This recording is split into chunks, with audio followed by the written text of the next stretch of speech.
அத்தியாயம் 33. நரமாமிச நாகர்கள்.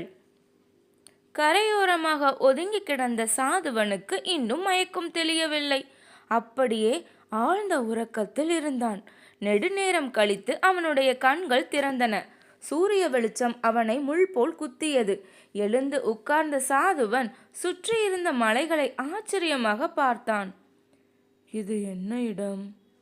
யோசித்தபடியே எழுந்து நடந்தான். பக்கத்தில் இருந்த ஒரு மர நிழலுக்கு வந்த பிறகு வெப்பம் கொஞ்சம் குறைந்தது. தளர்வாக கீழே விழுந்தவன் அப்படியே தூங்கி போய்விட்டான். சற்று நேரம் கழித்து அவன் விழுந்து கிடந்த இடத்தின் அருகில் சிலர் நடந்து வந்தார்கள். அவர்களுடைய காலடி சத்தம் கேட்டும் கூட சாதுவன் தூக்கம் களையவில்லை. வந்தவர்கள் சாதுவனை ஆச்சரியமாக பார்த்தார்கள். இவன் யார்? தெரியவில்லை. ஏதோ கப்பல் விபத்தில் சிக்கி இங்கே வந்திருக்கிறான். ஆஹா, அருமை! அவர்கள் ஆனந்தமாக குதூகலித்தார்கள்.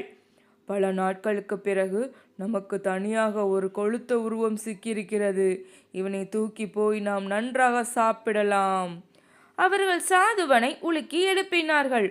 ஏய், எழுந்திரு! சிரமத்தோடு எழுந்து உட்கார்ந்த சாதுவன் கண்களை தேய்த்து கொண்டான். சுற்றியிருந்தவர்களை வினோதமாக பார்த்தான். அவர்கள் அவனை கோபத்தோடு முறைத்தார்கள். என்ன பார்க்கிறாய்? எழுந்திரு, எங்களோடு வா!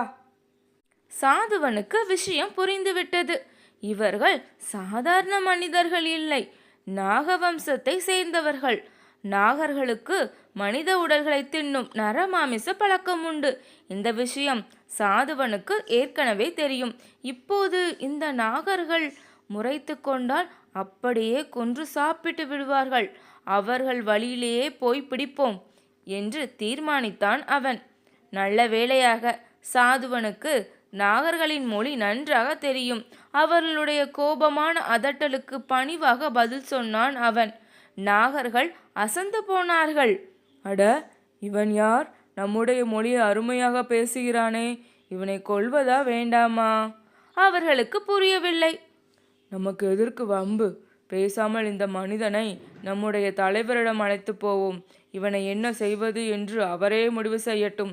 சாதுவன் அமைதியாக அவர்கள் பின்னே நடந்தான். ஆனால் உள்ளுக்குள் அவன் மனம் திக்கு திக்கு என்று அடித்து கொண்டது. இவர்களுடைய தலைவன் யார்? எப்படி இருப்பான்? மென்மையானவனா, மூர்க்கமானவனா?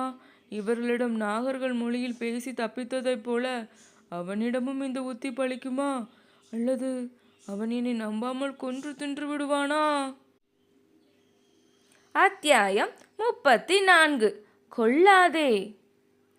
இன்னும் எவ்வளவு தூரம்? பக்கம்தான், இதோ வந்துவிட்டோம். நாகர்கள் இப்போது சாதுவனை மிகவும் மரியாதையோடு நடத்த ஆரம்பித்தார்கள். எல்லாம் அவர்களுடைய மொழியை பேசிய மகிமை. அவர்கள் நடந்து சென்ற பாதையில் கல் காய்ச்சும் பானைகள் நிறைந்திருந்தன. எல்லா திசைகளிலும் மாமிச உணவின் நாற்றம். அதையெல்லாம் கடந்து போன போது நாகர்களின் தலைவன் தன் மனைவியோடு அமர்ந்திருந்தான். அவனும் சாதுவனை நல்ல விருந்து சாப்பாடு என்பது போலதான் பார்த்தான். ஆனால் அவன் பேச ஆரம்பித்தவுடன், அட, இவன் நம் மொழியை பேசுகிறானே என்று சொக்கி போனான். சாதுவனுக்கு பேசவா சொல்லித்தர வேண்டும்? சில நிமிடங்களுக்கு நாகர் தலைவனின் நெருங்கிய தோழனைப் போல அளவலாவ ஆரம்பித்து விட்டான். கடைசியாக பேச்சு சாதுவனை பற்றி திரும்பியது. நண்பனே, நீ இங்கே வந்தது எப்படி? என்னுடைய கடல் அலைகளிலும் சூறாவளியிலும் மாட்டிக்கொண்டது என்றான் சாதுவன். அதன் பிறகு பல நாள் நான் ஒரு கட்டையை பிடித்து கொண்டு கடலில் மிதந்தேன். எப்படியோ இங்கே கரை சேர்ந்தேன். அடடா என்று உச்சி கொட்டினான் நாகர் தலைவன். அப்படியானால் நீ ரொம்ப நாளாக எதுவும் சாப்பிட்டிருக்க மாட்டாயே? ஆமாம், பசி உயிர் போகிறது. நாகர் தலைவன் கை தட்டினான். இவனுக்கு நல்ல மாமிச உணவு, இனிப்பான கள் பரிமாறுங்கள் என்றான். கூடவே இளமையான ஒரு பெண்ணையும் அனுப்பி வையுங்கள். சந்தோஷமாக இருக்கட்டும். ஐயோ! சாதுவன் காதுகளை பொத்திக் கொண்டான்.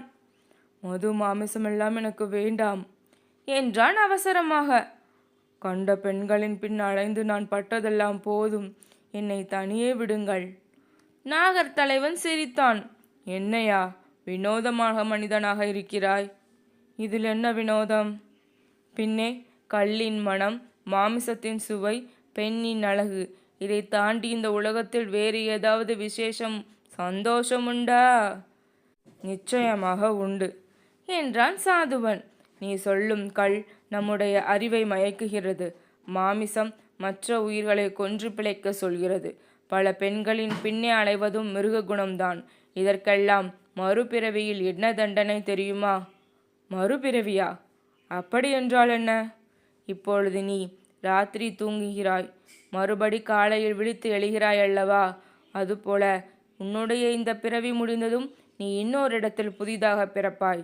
அதைதான் மறுபிறவி என்று சொல்கிறோம். நிஜமாகவா? நாகர் தலைவனின் கண்கள் வியப்பால் விரிந்தன. என்னால் நம்ப முடியவில்லையே. இப்போது நீ உயிரோடு இருக்கிறாய். உன் உடலில் நெருப்பு வைத்தால் என்ன ஆகும்? ஐயோ, சுடும்.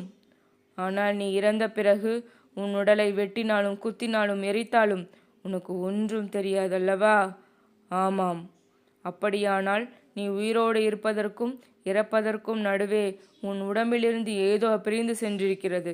அதனால்தான் உன் உடல் சுடுவது போன்ற உணர்ச்சிகளை இழந்து விட்டது, இல்லையா? உண்மைதான். அந்த ஏதோதான் உன்னுடைய உயிர். ஒரு நாள் உன் உடலில் இருந்து பிரிந்து செல்கின்ற உயிர் பல தூரம் கடந்து சென்று வேற ஏதாவது ஒரு இடத்தில் புகுந்து கொள்ளும்.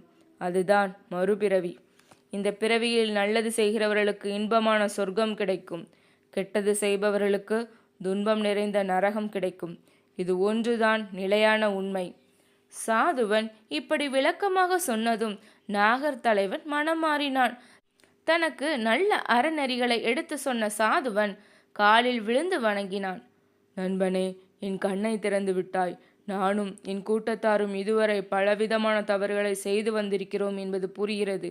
எங்களை நரகம் வாட்டாமல் சொர்க்கம் கிடைக்கும்படி நல்ல வழிமுறைகளை விளக்கிச் சொல் என்றான். நல்லது நண்பனே. இனிமேல் கப்பல் உடைந்து மக்கள் யாராவது இங்கே வந்தால் அவர்களை கொல்லாதீர்கள். மரியாதையோடு அவர்களுக்கு வேண்டிய உதவிகளை செய்து கொடுத்து காப்பாற்றுங்கள். மது, மாமிசம், முறையில்லாத உறவுகள் போன்றவற்றை தவிர்த்து விடுங்கள்.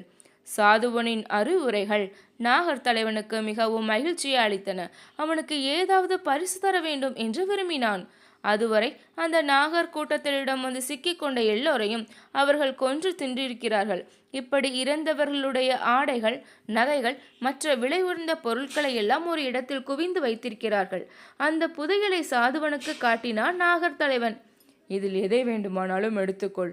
சாதுவன் மகிழ்ந்தான். தனக்கு வேண்டிய பொருட்களை எல்லாம் எடுத்துக்கொண்டான். அந்த பக்கமாக வந்த சந்திர தத்தன் என்பவனுடைய கப்பலில் ஏறி புகார் நகரம் திரும்பினான். அங்கே அவனுடைய மனைவி கற்பில் சிறந்த ஆதிரை கணவனுக்காக காத்திருந்தாள். அவனை பார்த்ததும், அன்றைக்கு சொன்ன அசரீரி பழித்தது என்று மற்றற்ற மகிழ்ச்சி அடைந்தாள். அதன் பிறகு சாதுவன் தன்னுடைய பொருட்களை விற்பனை செய்து நன்றாக சம்பாதித்தான். அதை தானே சேர்த்து வைக்காமல் எல்லோருக்கும் தானம் கொடுத்து மகிழ்ந்தான். ஆதிரையும் அவனும் ஆதர்ஷ தம்பதிகளாக புகழ் பெற்றார்கள். ஆதிரையின் கதையை கேட்ட மணிமேகலை மிகவும் மகிழ்ந்தாள்.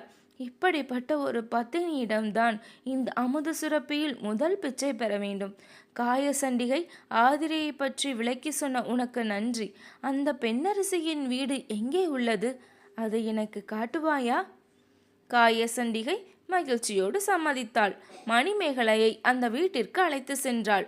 ஆதிரையின் வீட்டு வாசலில் நின்ற மணிமேகலை, அம்மா என்று குரல் கொடுத்தாள். சில வினாடிகள் கழித்து வெளியே வந்த ஆதிரை மணிமேகலையின் கையில் இருந்த அமுத சுரப்பியை பார்த்தாள்.